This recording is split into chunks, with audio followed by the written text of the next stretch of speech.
Thank you. My question is, there's a new GI Bill that's being proposed, and I was wondering what your opposition was to it. First of all, we need to increase the educational benefits for our veterans. We all know that the educational benefits have not kept up with the costs of education in America. And so we're going to have to dramatically increase it. There's some people in this room that recall and know that the GI Bill following World War II probably was one of the most beneficial programs, not only for the veterans who took advantage of it, but also for America, because we educated an entire generation of Americans. I want two things to happen. One is that once a person has remained in the military for a period of time, then that person can transfer those educational benefits to a spouse or family member. Because as you know, a lot of military people, most of them now, have families. And they want to educate their children, and their spouses may seek education. So we want to have it at a point where they can transfer those benefits to family members and to their children.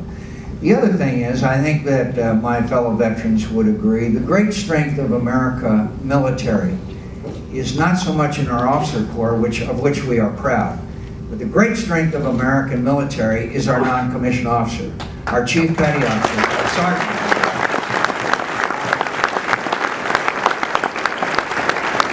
They're the ones that are one of the leaders and the ones that do the sacrificing. And I say with all due respect to the officer corps, but it's the non-commissioned officer that almost makes the British military and the American military unique in the world, because they're the true leadership and backbone.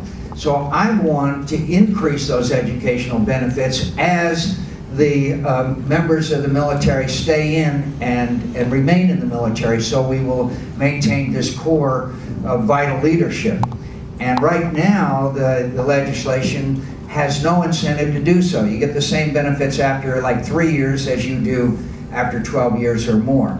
I respect Senator Webb a great deal. He is a combat veteran and a person who has sacrificed a lot for our country. I believe we can sit down together and give transferability of these educational benefits and also increase retention of these let's be very clear, it's very expensive these days to train a member of the military with the equipment and the technology that we have to train them in so that we can keep more people in.